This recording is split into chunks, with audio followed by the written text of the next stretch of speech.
নিজ মা বাবাকে খুনের ঘটনায় দেশ জুড়ে আলোচিত সেই ঐশী রহমানের কথা মনে আছে? 2013 সাল থেকে কারাগারে থাকা ঐশীর বিরুদ্ধে ইতিমধ্যে যাবজ্জীবন সাজার রায় হয়েছে।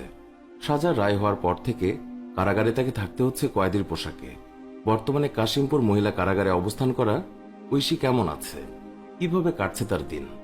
মা বাবার সাথে একমাত্র বোনকেও হারিয়ে কোথায় এবং কেমন আছে ঐশীর ছোট ভাইটি? এইসবের বিস্তারিত নিয়ে এই ধূমকেতুর আজকের এই ভিডিওটি বিশেষভাবে নির্মিত।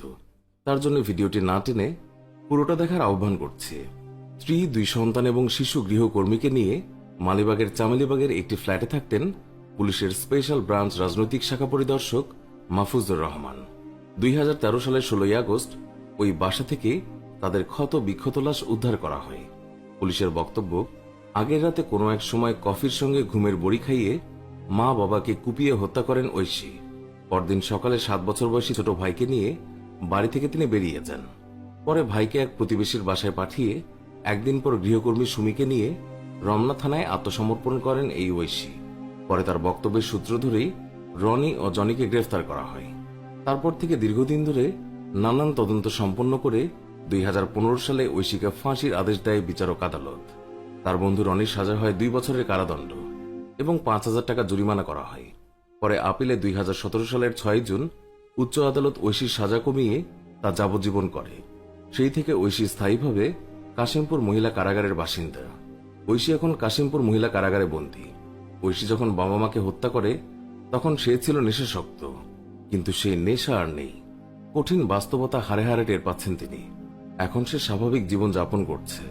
কারা কর্তৃপক্ষের ভাষ্যমতে নেশাশক্তি কেটে যাওয়ার পর থেকেই অনুশোচনা চলছে ঐশীর ভেতর।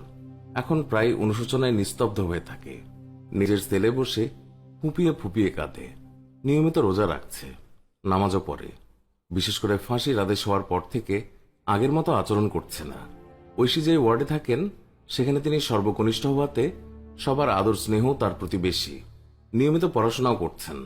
ইচ্ছে আছে ও লেভেল সম্পূর্ণ করবেন। তবে সার্বক্ষণিক চিন্তা একমাত্র ছোট ভাইটিকে নিয়ে। প্রায় 1 বছর ধরে ভাইটির সঙ্গে তার দেখা হয়নি।